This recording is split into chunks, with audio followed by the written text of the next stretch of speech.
É um imenso prazer a gente poder estar aqui reunido numa tarde, num evento mariano, para que a gente possa repensar a nossa caminhada como filho de Deus. O grande começo da nossa vida espiritual, o grande começo, é quando a gente descobre que somos filhos, filhas, amados, amadas. Não é qualquer filho, é um filho amado. Quando a gente descobre isso, esse é o começo. E aí a gente, como filho de Deus, a gente sabe que estamos aqui como peregrinos. Nós somos forasteiros, né? Nós estamos nessa terra, mas nós não somos daqui, né? Nós somos cidadão do céu. Então nós estamos aqui de passagem. Então nós fazemos esse caminho como peregrino.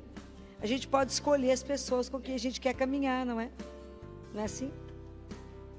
Uma das pessoas que a gente deveria ter como companheiro de caminhada, como peregrino, é Maria. Mas qual é o perigo que nós corremos?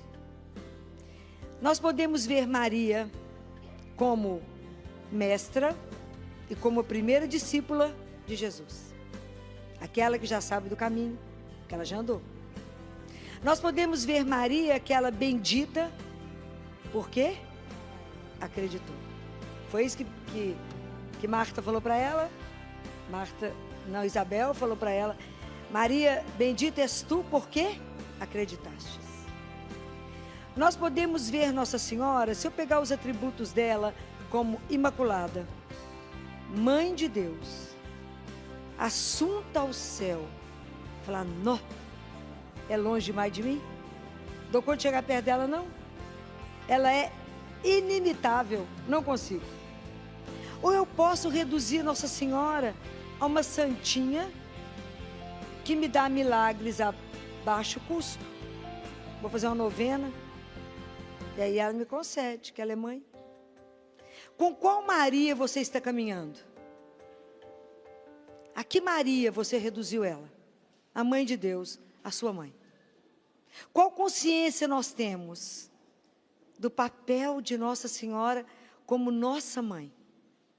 Então, se eu escolho Maria, e se eu começo a despertar que mais do que uma santa, que eu peço uma graça, e ela me atende, porque como diz São Bernardo, até esse momento que eu estou conversando com vocês, nunca se ouviu dizer que alguém pediu alguma coisa a ela e foi negado. Vocês já ouviram contar isso? Ninguém. Todo mundo que pediu a mãe, ela atendeu. Mas será que é só esse papel que ela tem na nossa vida? Será que é só isso? Que a hora que eu estou apertado, eu corro aqui nos pés dela. Eu vou aqui em Aparecida e vou lá, peço uma graça. Será que eu reduzo Maria a isso somente? Na verdade, a gente precisava de convidá-la, de pedir a ela a graça, de que ela fosse a nossa mestra espiritual. Que ela nos ajudasse nesse caminho, porque ela já sabe o caminho que chega no céu. Ela conhece. Ela foi a primeira discípula. Ela andou atrás do filho dela.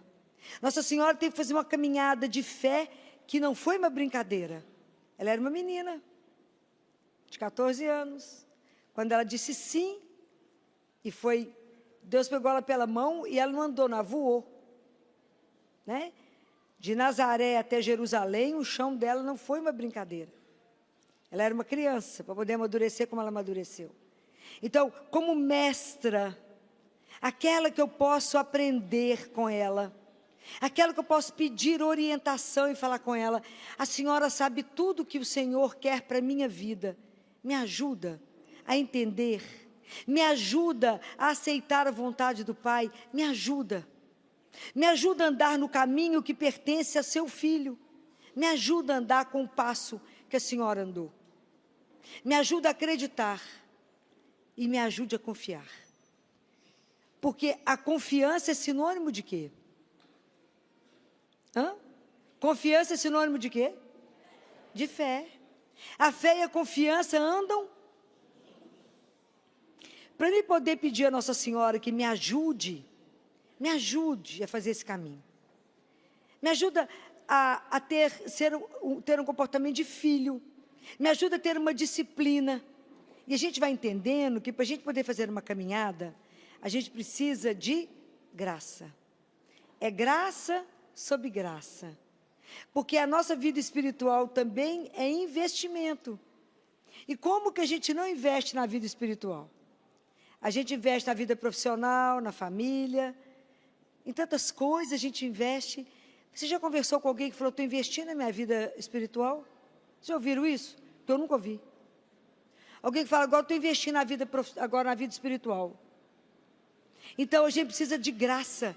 Então, porque a nossa vida é o encontro da nossa liberdade com a graça de Deus.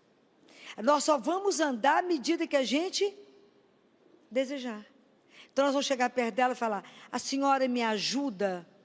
Eu quero rezar todos os dias. A senhora me ajuda a conseguir essa graça? Então, é a sua liberdade de querer e de Deus de conceder. Compreendem? Porque enquanto a gente continuar quietinho, Deus com toda a delicadeza dele e ela com toda a ternura e doçura, nunca vai falar, você está esquecendo de rezar. Não vai cobrar. Eu vou cobrar de vocês, ela vai? Não vai. Então, imagina, Nossa Senhora apareceu 13 de maio, lá em Fátima, mais de um século. E ela pediu 3 coisas, quais foram? Rezar o rosário todos os dias, a reparação e a consagração. Então, quantos fazem a consagração dos primeiros sábados? Me mata de tristeza, não, gente? Só isso? Mas é só isso, é pouquinho. Era para estar todo mundo de pé, gritando, assim, eu faço aquilo que a minha mãe pediu. O primeiro pecado de Adão e Eva, que hoje nós estamos pelejando, trabalhando nessa luta, tendo dor de parto. Qual foi o pecado de Adão e Eva? Nós estamos igualzinho, né? Filho mesmo, né? A mãe pediu e nós fingimos que não escutamos. A mãe pediu e nós fingimos que não escutamos. Porque não levamos a sério a nossa vida espiritual. Não levamos a sério. Então, isso não é uma brincadeira. Então, a minha caminhada espiritual, eu dependo da minha vontade e da graça de Deus.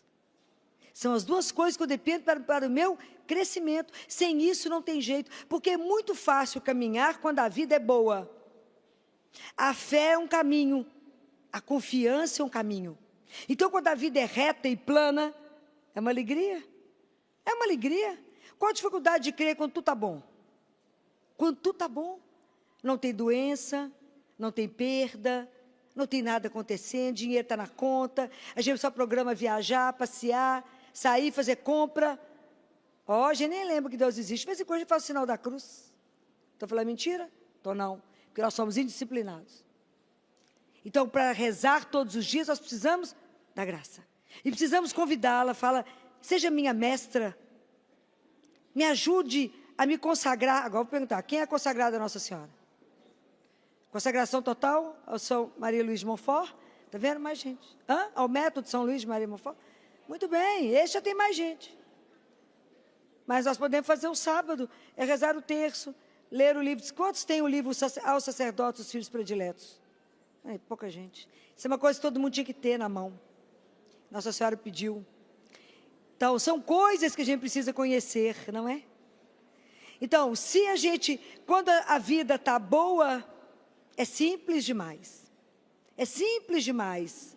E a gente pode pedir a ela, seja minha mestra, eu sou consagrada, então me esconda debaixo do seu manto. Me livra do mal. Me ajuda a ver o caminho de Deus e me ajuda em cada coisa que eu tenho que fazer no dia, responder com o sim generoso que a senhora teve a Deus. Me ajuda, como João, a receber a senhora na minha casa. Me ajuda a fazer da senhora minha mestra. Me ajuda. E Nossa Senhora, ela é tão encantadora. Ela é tão doce, que ela irá fazer com que você compreenda o que Deus quer, sem nenhum barulho no seu coração. Porque ela é silenciosa. Nossa Senhora, uma das maiores delicadezas dela, é porque ela não faz barulho. mas ela trabalha para que você possa entender qual é o seu papel, qual é a sua missão, e o que é que Deus quer de você. Ela vai nos ajudar se a gente pedir. Mãe, a senhora me ajuda? Me ajuda. Eu sempre falei com ela, sempre brinquei com ela. Sabe aquela menina que levanta de manhã, os cabelos estão desalinhados, tudo para cima? Você sabe por onde começa a arrumar o cabelo do menino? Eu falo com ela, eu sou essa menina dos cabelos desalinhados. Alinhe os meus cabelos, para que um dia a senhora possa me apresentar ao rei. Eu não posso chegar ao rei de qualquer jeito. Então, alinhe os meus cabelos, para que eu possa chegar até ele. Endireite o meu caminho, para que eu possa andar naquilo que Deus vê e sabe que está certo. Mas pelo olhar de uma mãe é diferente. Mas existe um tempo na nossa vida que às vezes nós vamos ter que passar por uma noite mais escura. Às vezes a nossa vida vai ser pedido, como foi pedido a Abraão. Me dá Isaac, Abraão. Sacrifica seu Isaac para mim. Mas o filho da promessa mas traz ele aqui, ó. Sacrifica ele para mim. E às vezes o que Deus está pedindo hoje para você não é o seu filho. Às vezes está pedindo o seu emprego, que você achava que era, e era um emprego bacana, e era alguma coisa maravilhosa que você fazia, que Ele mesmo te deu, que você desempenhava aquele trabalho para Ele, não que estava errado, mas é um trabalho que você fazia, alguma coisa que você fazia, e fazia bem, e fazia por causa dEle, e de repente Ele fala, me dá isso. Por quê? Porque eu sou mais do que isso. Sou muito mais do que os seus dons. Do mesmo jeito que Jesus, que Deus Pai, naquele momento, testou o coração de Maria na cruz. Testou o coração dela. E encontrou no coração dela somente o sim e o amém, igual ela deu no dia da anunciação. Deus Pai encontrou no coração dela, aos pés da cruz, um sim e um amém. Hoje Ele espera encontrar no nosso coração assim também, quando Ele pede aquilo que a gente não queria entregar para Ele. Fala, mas só vai me pedir isso? Vou, mas não mais. Eu sou mais, eu sou o Senhor. Então, quando a vida nos pede algo mais, é quando a nossa fé tem que ser trabalhada, é quando eu vejo exatamente aonde que eu joguei a âncora, e a nossa âncora não pode estar na terra, a nossa âncora tem que ter sido lançado no céu. Então, como é que eu dou conta de viver tudo que a vida me pede, quando às vezes eu perco? Qual que é a base da nossa fé cristã? Qual que é a base da nossa fé cristã? É a ressurreição de Jesus. Então, por causa da ressurreição dele, a gente sabe que tudo será transformado. Por causa disso, a gente sabe que a morte não tem a última palavra. Por causa disso, nós sabemos que aquilo que Deus preparou para nós, como Ele ressuscitou Jesus, Ele vai ressuscitar cada um de nós. Aquilo que Ele preparou para cada um, não é um trabalho que eu tenho, não é algo que eu tenho, um poder que eu tenho, que vai ser aquilo que vai me tirar Deus. Vocês conhecem François Xavier? Alguém já ouviu falar nele? Alguém já leu um dos livros dele, que se chama 5 Pães e 2 Peixes? Leiam, ele será um santo. Ele foi o arcebispo de Xangai, que quando o comunismo chegou, ele foi preso com a batina que ele estava. Nem uma Bíblia ele tinha na mão, não tinha nada, ele foi preso.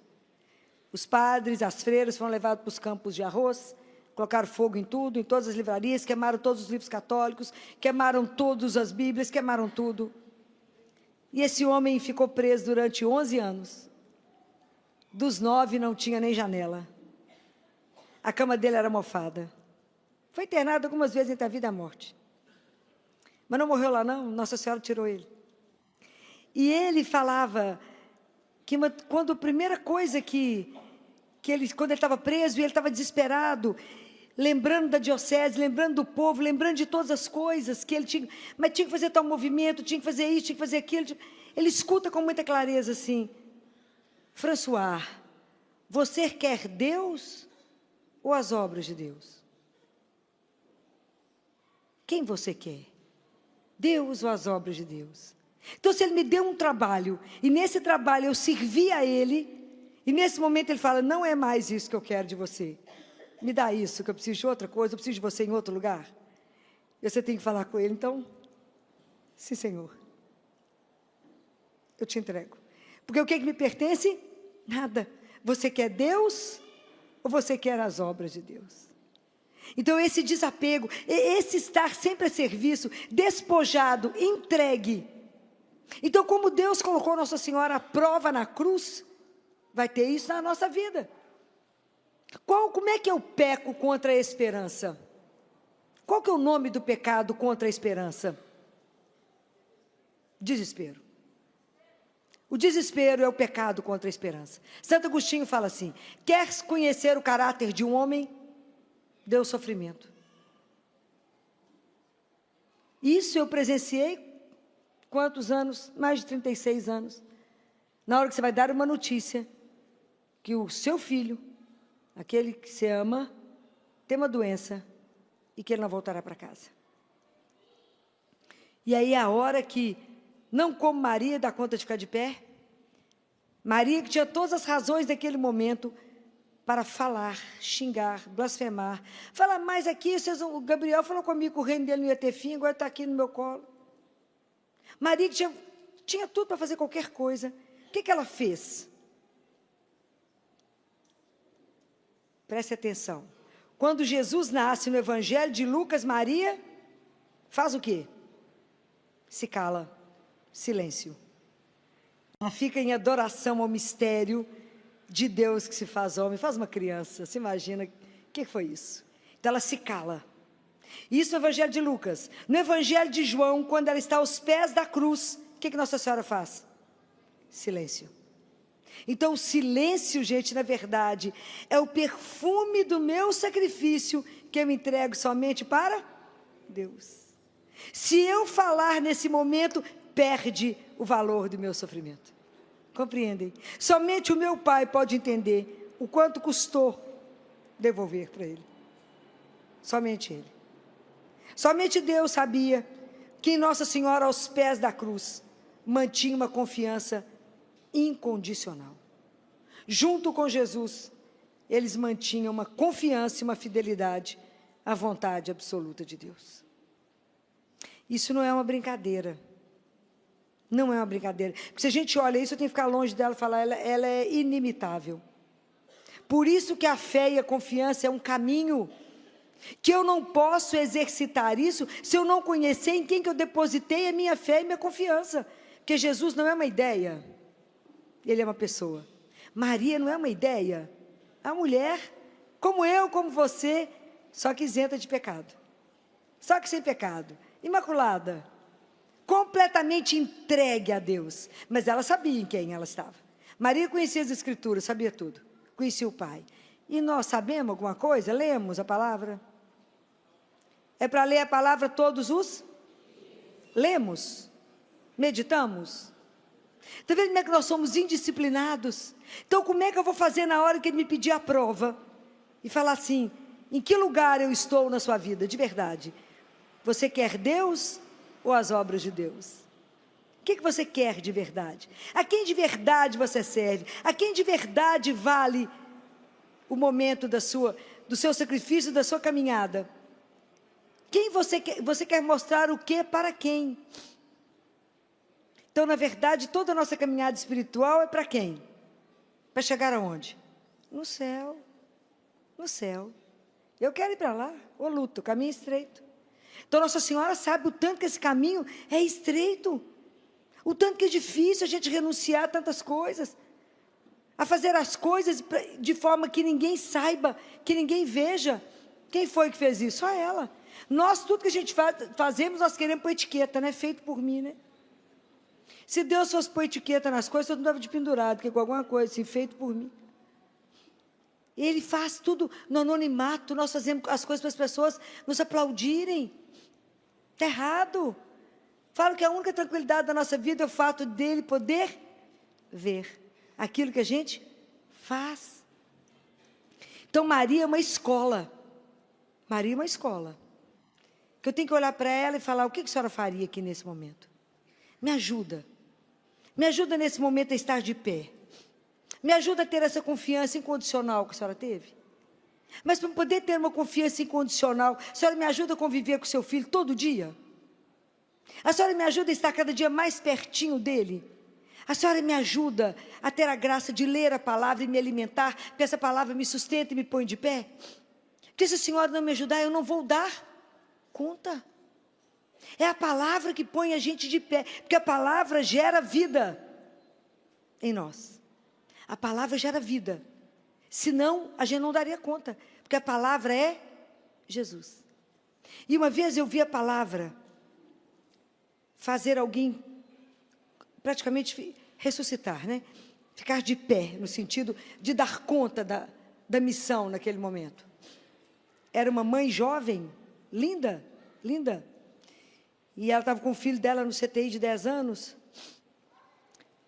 E eu cheguei no plantão, cheguei no hospital, e o plantonista falou comigo, Filó, depois você vai, chama aquela mãe para conversar, porque o filho dela chegou no domingo, na Santa Casa, e ele tinha uma doença, uma anemia hemolítica autoimune, e ele chegou lá com hemoglobina de 2, e ele foi transferido para fazer plasmaférese, e ele teve uma parada durante o procedimento, e a mãe estava presente, que a gente não tira, pode assistir. E a criança está gravíssima, a gente acha que ele não passa, que ele não vai dar conta. E aí nós terminamos a corrida de leito, eu fui lá, e ela estava sentada, com um moletom e com um capuz que tampava o rosto dela. E eu abri a porta e falei, bom dia, eu vim te convidar para tomar um café comigo. Vamos sair desse quarto um minutinho? E seu filho está assistindo, a enfermagem está aqui, eu preciso tirar você daqui um minuto. Aí levei ela para um lugar discreto, fui servir um café para ela, passou a noite ali, falei, toma água, toma um café, vamos falar da vida, me conta a sua história, marido preso por tráfico de droga, ela com 2 crianças, ela estava tendo um novo companheiro, e eu perguntei para ela, me fala desse menino, de 10 anos, quem é ele? E ela foi me contar do menino, e ela falou, doutora, eu tenho ele e uma menina, e eu queria que vocês aprendessem uma coisa, a gente nunca acrescenta dor à dor de alguém. E ela falou, doutora, ele no sábado ele já passava mal, mas ele falou assim, ô mãe, depois só me leva no hospital, deixa eu ver minha irmã dançar balé primeiro. Ele sabia, ele era muito esperto, ele sabia que ele estava ruim, mas ele quis ver a irmã dançar balé, então foi dançar balé. Doutora, se eu tivesse trago ele no sábado, mudaria a história?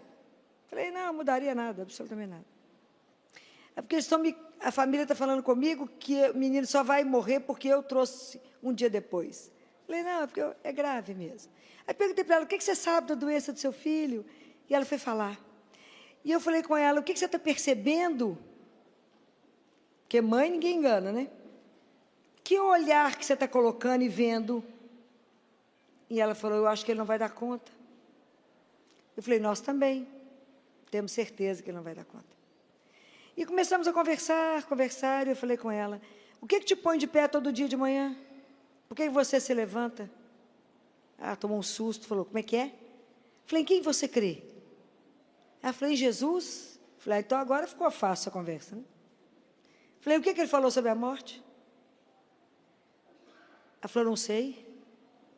A palavra nos sustenta. Eu tenho que conhecer a palavra, senão nessa hora eu não fico de pé.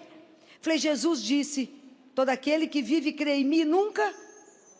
Eu falei com ela, você crê nisso de verdade? Você crê de verdade que esse filho volta para casa e que você vai vê-lo um dia? Crê ou não crê? Então, quando ela começou a ouvir a palavra, ela estava destruída numa cadeira. À medida que eu fui falando a palavra de Deus para ela, essa mulher foi assentando, ela foi encorpando, tomou atitude e foi lembrando das coisas e tomou posse do filho dela e falou comigo assim, eu quero pedir uma coisa para a senhora. Pois não, não quero que faça massagem cardíaca mais nele. Falei, mas nem eu iria fazer mais. Porque agora, com tanto remédio que ele está tomando, se ele começar a diminuir a frequência do coração, não é parada, é morte. Na verdade, ele vai voltar para casa. Enquanto a gente conversava, eu fui citando para ela vários trechos da palavra. A supervisora de enfermagem chegou e fez assim para mim. Falei, olha, eles estão me chamando, que é proibido morrer só. Né? A gente tem que morrer com alguém segurando a sua mão e dizendo obrigado, né? Até breve, né? Em breve vamos nos encontrar na casa do Pai. E aí ela falou comigo, falei, eles estão me avisando que ele está indo. Eu vou lá, porque eu não posso deixá-lo sozinho. Você, como mãe, quer ir ficar comigo? Ela falou, quero. Sem massagem? Falei, sem massagem. Vou fazer com ele o que eu fiz com meu pai, sem massagem. Juntos, rezando. Aí nós fomos, a enfermagem entrou, a fisioterapia entrou, quem quis participar da despedida, porque ela tem que ser com dignidade, porque nós cremos. Ali de pé, naquele momento de pé, diante da morte, de pé, porque sabemos que ela não tem a última, ela tem a penúltima palavra. Jesus matou a morte por nós. Ele esmigalhou a morte por nós e falou, vocês não têm a última palavra. A última palavra sou eu. Né? Então, quando entrei com ela, ela falou, o que eu faço agora? Falei, converse com ele, que ele escuta. Conversa, despeça dele. E ela fez uma conversa linda com ele e disse para ele que eu te prometi que estaria sempre com você, estou aqui. E ela falou comigo, doutora Filó, só podia rezar? Vamos rezar. Vamos fazer entrega. O que nos pertence? Só os pecados, né? O resto não é nosso. Falei, então, vamos entregá-lo para onde ele tem que voltar? Para a casa do Pai. E aí fizemos uma entrega. Depois que fizemos a entrega, eu falei com ela, agora fale com ele. Vá. Pode ir. Eu vou dar conta. Pode ir. Porque quando a gente ama demais, eu não quero ver aquele que eu amo numa cama, aquilo não é vida. Falo, pode ir, porque eu sei para onde você vai. Volta para a casa do seu pai. E ela repetiu com autoridade, falou com ele, pode ir, meu filho, que nós vamos nos encontrar. Quando ela falou, pode ir, o monitor zerou. E aí foi tão impressionante, porque nessa hora foi quando ela tirou o capuz, soltou o cabelo, e falou, doutora Filó, o que eu faço agora? Falei, eu posso te ajudar? Ela falou, não, eu só quero um abraço. Me agradeceu e falou, eu posso te ajudar? Quer que eu ligue para sua família? Ela falou, não, eu é que vou dar notícia. Ela saiu completamente transformada, e foi por causa da palavra que eu lembrei a ela. Falei, nós não estamos aqui nesse mundo solto, nós temos uma pertença, e isso é o descanso da nossa alma. Isso é a coisa mais importante da nossa vida, é saber que as coisas não encerram ali, tem muito mais por acontecer, tem muito mais por vir, porque assim é Deus na nossa vida, Ele tem sempre o melhor para nós. Nós temos que caminhar nessa certeza. E aí ela foi, ela deu notícia, voltou e falou comigo, posso pedir mais uma coisa para a senhora? Pode. Eu posso arrumar o corpo do meu filho? Falei, claro, minha filha, ele é seu. Falei com a enfermagem, deixa ela entrar, deixa ela fazer o que ela precisa fazer, porque é mãe, gerou, cuidou, e com a mesma dignidade, com amor, volta. A gente de pé e fala, obrigado, porque o Senhor me permitiu ser mãe, me permitiu gerar, mesmo que eu não esteja aqui, serei sempre mãe. Quem tira esse título seu? Ninguém tira esse título, é seu, mas obrigado, Senhor. Falei com ela, gratidão e confiança na palavra de Deus, naquilo que Ele disse, todo aquele que vive e crê, não morrerá. Mas para a gente dar conta de estar de pé, você tem que estar alimentado. Se você não estiver alimentado, o vento sopra, você cai. Como é que você se alimenta todo dia? Quantas vezes por dia vocês comem? Fala, umas 5, né? Tem gente que come só um horário, o dia inteiro, né? Começa e vai até o fim. Estou falando mentira? Não. Tem gente que come o dia inteirinho. Sai de uma coisa, entra na outra, sai de uma coisa, entra na outra. E o Espírito alimenta quantas vezes? Quantas vezes alimentamos o Espírito? Deus Pai fala para Catarina de Siena assim, Catarina, vocês são corpo e alma. A alma não se alimenta de comida, porque ela não é isso que sustenta. Não é isso. A alma se alimenta de duas coisas, o quê? Do que a sua alma se alimenta? De quê? Da palavra e da Eucaristia. Então, quantas vezes vocês estão alimentando a alma de vocês? Por isso que comungar uma vez por semana dá? Você chega no domingo já na misericórdia, né? Não tem nem fôlego mais. Então, para você exercer a sua função, eu falo que a missão mais difícil que Deus nos concede é ser filho de Deus. A profissão que vocês escolheram é a forma da gente santificar. Mas a grande dificuldade da nossa vida, a grande missão da nossa vida, no mundo ateu que nós estamos, é revelar que somos filhos de Deus. Então, todas as nossas atitudes têm que revelar o nosso Pai. E o nosso Pai é? Deus é? Então, as nossas atitudes têm que ser de amor puro. Então, vocês imaginam como é que nós estamos. Porque as pessoas têm que olhar para você e falar, não, mas você está lembrando o Pai. O Pai vai fazer assim também. Será que as pessoas estão olhando para nós falando isso? Pois é. Mas se eu não alimento o Espírito, como é que eu vou dar conta de dar alguma coisa? Como é que eu vou dar conta de trabalhar o meu coração diante de tantos vícios, de tantos pecados, que eu preciso tirar, que eu estou caminhando com ela como minha mestra? Aquela que acreditou. Por que as coisas não acontecem na nossa vida? Porque a gente não acredita. Não acreditamos. Então, de verdade, o dia que acreditarmos que Jesus está vivo, corpo, sangue, alma e divindade, naquela Eucaristia, nós vamos andar léguas para comungar uma vez por dia. Mas a gente não acredita, acredita mais ou menos. Você acredita? Acredita, Senhor, mais ou menos. Verdade. Então, quanto que a gente precisa pedir a Jesus na hora de comungar? A gente tem que pedir a Ele, me dá a fé da cananeia. Mas foi muito difícil me dar a fé da cananeia, a fé daquela mulher que só encostou na orla do seu manto e ficou curada daquela hemorragia. Como eu não tenho essa fé, eu vou falar uma coisa com o Senhor. Eu creio, mas aumenta a minha fé. Fala com Ele, a outra coisa que eu preciso, eu vou para o Senhor igual aquele leproso. Sabe quantos leprosos foram até Jesus? 10. Então, Senhor, eu quero ir até o Senhor como uma leprosa e falar, cura a chaga, cura a lepra da minha alma, porque eu quero voltar para casa, eu quero ir para o céu. Nossa Senhora é minha mestra e eu tenho que vir cá atrás dela. E a outra coisa que eu tenho que pedir a Jesus, me dá a graça de ser igual dos 10 leprosos, quantos voltaram? Então me ajuda a terminar, quando eu receber Jesus, eu fazer uma coisa que chama ação de graças. Eu não acabo de comungar e vou embora. Eu não acabo de comungar e vou para o pé de um santo, ou nem de Nossa Senhora. Isso é depois. Eu estou com a pessoa mais importante do universo em mim. E eu vou vigiar a roupa do outro, quem está comungando, o que eu tenho com isso? Nada. Nada. Nada. Mas eu perco a graça. Jesus diz assim, quando você recebe uma visita importante na sua casa, você recebe ela na sala. E quando você senta ela na sala, ela chega, você sai e vai ver quem está passando na rua, na janela? É assim que a gente faz na Eucaristia. A gente recebe Jesus e dá as costas para Ele, vai fazer outra coisa. Melhor, nós temos que melhorar a nossa vida com Ele. Ele fala, eu venho até você cheio de graças para entregar no seu coração. Mas o seu coração é tão duro, é tão incrédulo, que eu volto com as graças para trás. Está vendo quanta coisa a gente tem que caminhar? Quanta coisa a gente precisa perguntar a Nossa Senhora? Me ajuda. Eu tenho que entrar na fila de comunhão com esses 3 propósitos. Eu creio, mas aumenta a minha fé.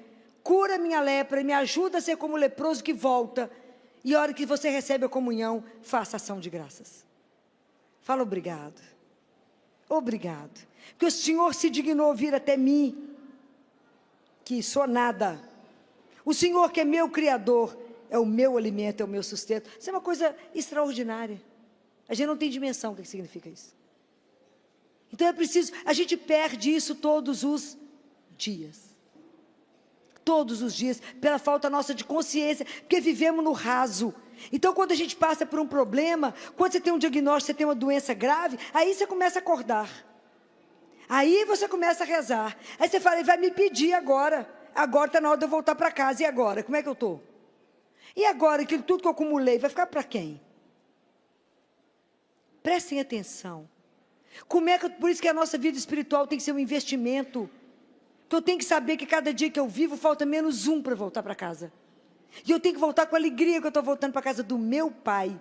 Sabe por que a gente não tem essa alegria? Porque a gente não acredita que Deus nos espera.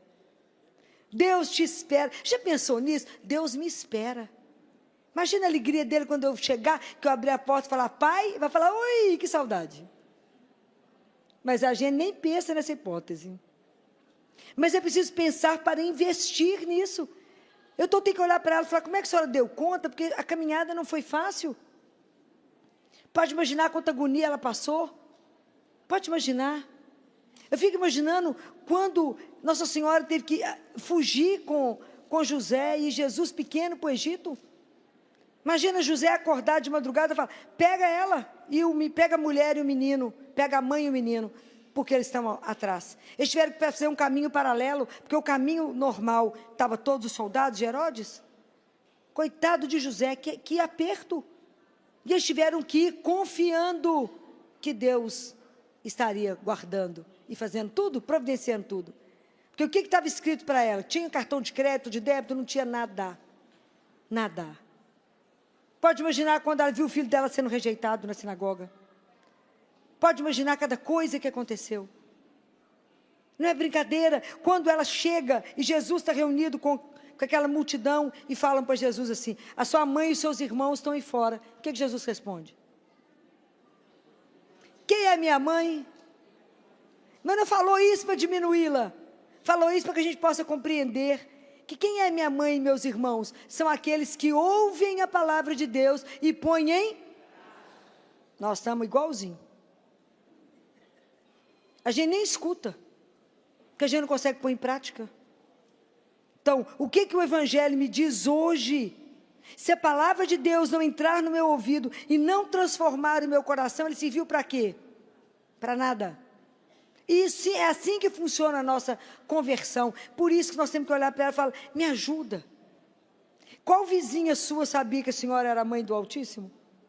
Tamanha humildade, tamanha discrição. Tamanha humildade. Ninguém viu que ela era a mãe do Altíssimo. Ela estava ali fazendo as tarefas de casa. Não tinha um exército de anjos lavando, passando, cozinhando para ela, não. Era ela. Então imagina cada coisa que ela passou, que ela viveu. Pode imaginar como é que foi o caminho quando ela ficou sabendo que Jesus foi preso? Pode imaginar o que foi para ela ver o sangue dele no chão, ver ele todo machucado, saber que ele foi flagelado. Quando a multidão gritou, crucifica. E há um livro da Catarina Emmerich, que escreveu, de onde saiu o filme de Mel Gibson. Ela é uma mística, não é? Alguém, não sei se vocês já leram alguns livros dela. Mas esse livro da paixão de Jesus, ela conta que Nossa Senhora, na hora que vê Jesus carregando a cruz, e que Jesus sai, e que ela fala com o João, João, vamos pegar um outro caminho, porque eu preciso vê-lo, João. E que ela estava branca, lívida, tremendo, e com os lábios roxos. E que ela está paradinha esperando ele passar. E que os homens passam, os soldados passam e falam, quem é essa mulher sofrendo desse jeito? E alguém fala, é a mãe dele. E um soldado fala, se tivesse criado direito, ele não estava aqui. Ela recebeu todos os insultos, de pé. Aí outro passou, mostrou os pregos para ela, falou, olha o que faremos com ele. E ela, de pé. Então, ela é uma mestra. Como que ela deu conta de viver tudo isso? Como que ela deu conta de saber que ele, que era o Filho do Altíssimo, o Filho do Altíssimo, ela entregou ele para nós, para que a gente pudesse ter direito ao céu. Isso foi uma brincadeira. E isso é uma construção. Então, nós precisamos de pedir a Nossa Senhora que nos ajude nessa construção. Fala, me ajude quando a noite difícil chegar, quando as notícias chegarem, que elas me encontrem lendo a palavra, sendo sustentada na palavra, sabendo que a palavra não mente, que Deus não nos decepciona. Imagina ela sozinha aos pés da cruz, ali com João, quando ela recebe uma nova missão, que ela passou a ser mãe de todos nós, mãe de uma humanidade inteira. Nossa Senhora só vai ter descanso o dia que ela colocar o último de nós no céu, fechar a porta e falar com o Pai, entregue. Eles estão entregues. Fora isso, ela não vai descansar. Porque tudo que ela pode fazer de esforço para nos salvar, ela faz. O empenho de Nossa Senhora para nos levar para casa é imenso. E as únicas coisas que ela pede há mais de 100 anos, nós não fazemos. Então é preciso pensar de verdade, onde eu quero ir? Então, como é que eu quero caminhar? Como é que eu quero de verdade dar testemunho cristão? Não é quando a vida está boa, é quando a vida está do avesso. Quando eu sou capaz de manter a serenidade dela, como mãe que me ensinou a não desorientar, a me calar na dor, a me calar diante do sofrimento, mas não é um calar de raiva, é um calar no abandono, numa confiança incondicional a Deus. Quando é que nós vamos dar conta disso? Somente quando eu aprender a ter Eucaristia diária, quando eu aprender a ler a palavra, quando eu aprender que eu tenho que viver os sacramentos de Deus, porque não tem mágica na nossa vida espiritual, tem investimento. Ela é inatingível porque ela é única, mas ela é mãe e nos acolhe. Ela não rejeita um pecador, ela dá jeito em nós. Ela alinha os nossos cabelos e nos põe na elegância para poder chegar até Deus. Ela nos organiza, ela tira o tumulto de nós e fala, acalma seu coração. A casa onde entra Maria, o pecado sai. A casa onde entra Nossa Senhora, tudo que vocês precisarem chegará. Tudo, porque ela é providente. Não só espiritual, mas como material. Ela está atenta a tudo. A tudo. Atenta a tudo. Dizem que Jesus guarda num potinho todas as nossas lágrimas. Ele coloca no potinho a lágrima de cada um de nós. E que Nossa Senhora põe na penteadeira dela. Fico imaginando o tamanho dessa penteadeira. Deve ser surreal. Como é que guarda potinho de lágrima de tantos de nós? Mas guarda, porque ela é mãe.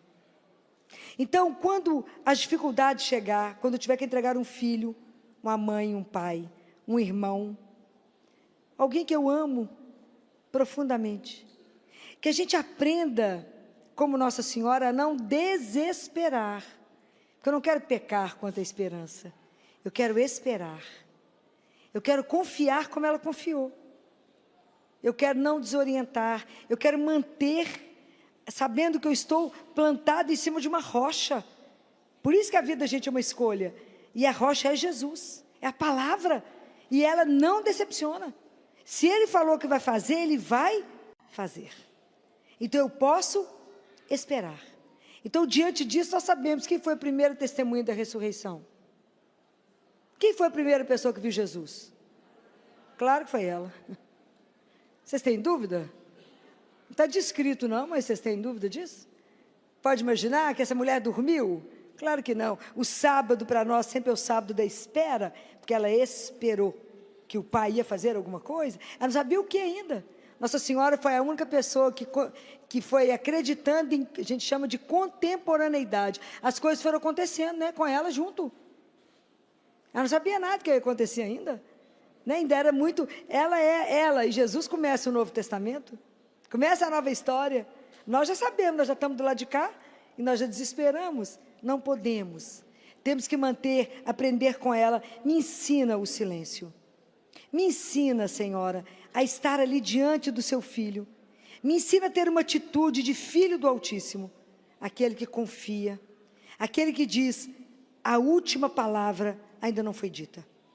E quando a gente for atravessar dificuldades, que parece que Deus nos abandonou, que eu estou numa derrota sobre derrota sobre derrota, parece que o inimigo tomou conta de tudo, e está tudo escuro, igual quando foi para os discípulos, quando Jesus morre, e que eles ficam atordoados com aquela sexta-feira, e que eles voltam para pescar, olhando para o mar parado, né? Eles vão pescar de novo, voltar para a vida, porque está tudo escuro, e sem rumo. Então, às vezes, a graça que nós precisamos de Deus, a graça que precisamos aprender com ela, é saber esperar com paciência até o fim. Isso é uma graça que nós vamos te pedir a Nossa Senhora. Me ajuda a esperar com paciência. Se não acabou ainda, é porque Deus está realizando uma obra em mim.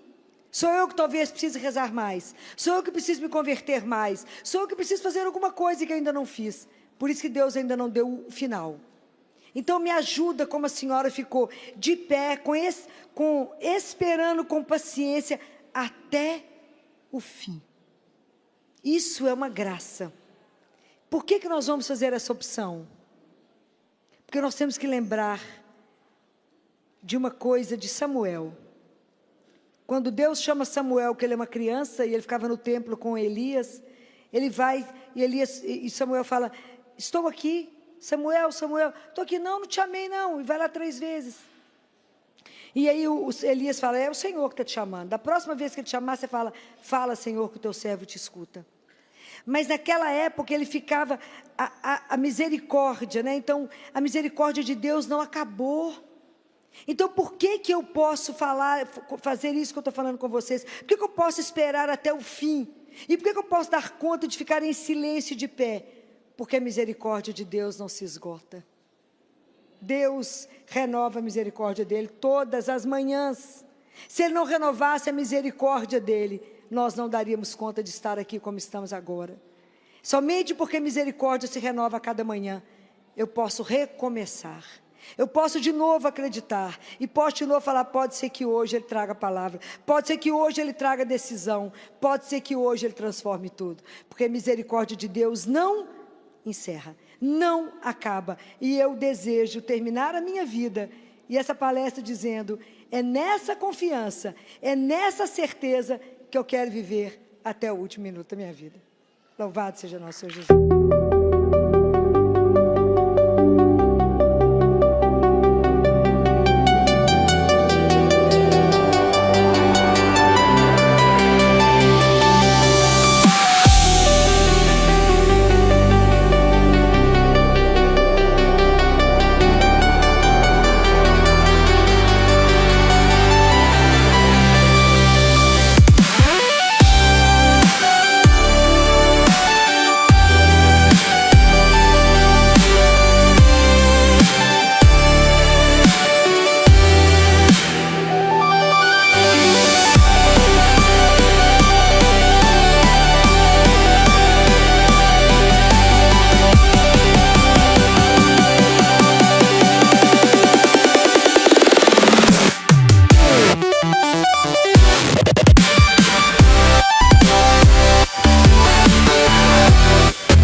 vida está do avesso. Quando eu sou capaz de manter a serenidade dela, como mãe que me ensinou a não desorientar, a me calar na dor, a me calar diante do sofrimento, mas não é um calar de raiva, é um calar no abandono, numa confiança incondicional a Deus. Quando é que nós vamos dar conta disso? Somente quando eu aprender a ter Eucaristia diária, quando eu aprender a ler a palavra, quando eu aprender que eu tenho que viver os sacramentos de Deus, porque não tem mágica na nossa vida espiritual, tem investimento. Ela é inatingível porque ela é única, mas ela é mãe e nos acolhe.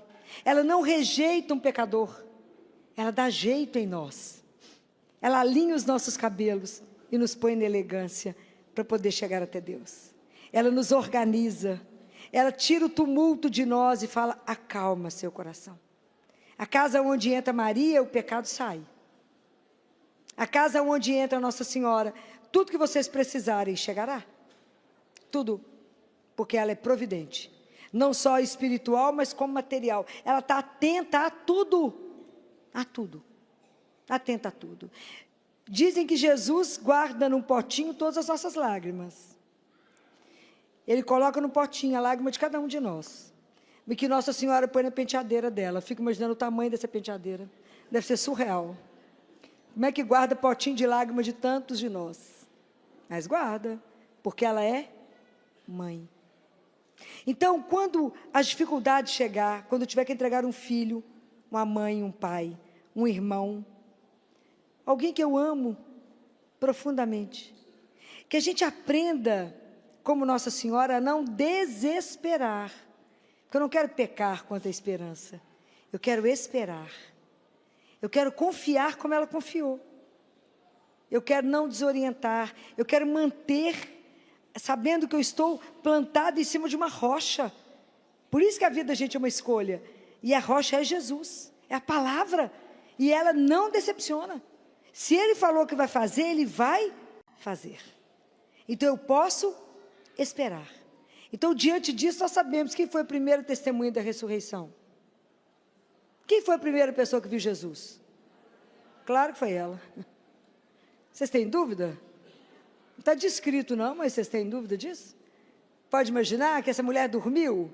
Claro que não. O sábado para nós sempre é o sábado da espera, porque ela esperou que o pai ia fazer alguma coisa. Ela não sabia o que ainda.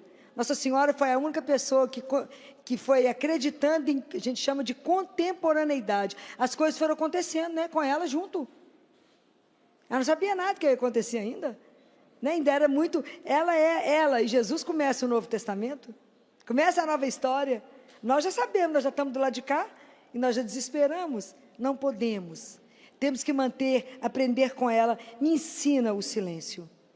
Me ensina, Senhora, a estar ali diante do seu filho. Me ensina a ter uma atitude de filho do Altíssimo. Aquele que confia. Aquele que diz: a última palavra ainda não foi dita. E quando a gente for atravessar dificuldades, que parece que Deus nos abandonou, que eu estou numa derrota sobre derrota sobre derrota, parece que o inimigo tomou conta de tudo, e está tudo escuro, igual quando foi para os discípulos, quando Jesus morre, e que eles ficam atordoados com aquela sexta-feira, e que eles voltam para pescar, olhando para o mar parado, né? E eles vão pescar de novo, voltar para a vida, porque está tudo escuro, e sem rumo. Então, às vezes, a graça que nós precisamos de Deus, a graça que precisamos aprender com ela, é saber esperar com paciência até o fim. Isso é uma graça que nós vamos te pedir a Nossa Senhora. Me ajude a esperar com paciência. Se não acabou ainda, é porque Deus está realizando uma obra em mim. Sou eu que talvez precise rezar mais. Sou eu que preciso me converter mais. Sou eu que preciso fazer alguma coisa que ainda não fiz. Por isso que Deus ainda não deu o final. Então me ajuda, como a senhora ficou de pé, esperando com paciência até o fim. Isso é uma graça. Por que nós vamos fazer essa opção? Porque nós temos que lembrar de uma coisa de Samuel. Quando Deus chama Samuel, que ele é uma criança, e ele ficava no templo com Elias, ele vai, e Samuel fala: estou aqui, Samuel, estou aqui, não te amei não, e vai lá 3 vezes. E aí Elias fala, é o Senhor que está te chamando. Da próxima vez que ele te chamar, você fala, fala, Senhor, que o teu servo te escuta. Mas naquela época ele ficava, a misericórdia, né? Então, a misericórdia de Deus não acabou. Então, por que eu posso fazer isso que eu estou falando com vocês? Por que eu posso esperar até o fim? E por que eu posso dar conta de ficar em silêncio de pé? Porque a misericórdia de Deus não se esgota. Deus renova a misericórdia dele todas as manhãs. Se ele não renovasse a misericórdia dele, nós não daríamos conta de estar aqui como estamos agora. Somente porque a misericórdia se renova a cada manhã, eu posso recomeçar. Eu posso de novo acreditar, e posso de novo falar, pode ser que hoje ele traga a palavra, pode ser que hoje ele traga decisão, pode ser que hoje ele transforme tudo, porque a misericórdia de Deus não encerra, não acaba, e eu desejo terminar a minha vida, e essa palestra dizendo, é nessa confiança, é nessa certeza que eu quero viver até o último minuto da minha vida. Louvado seja nosso Senhor Jesus.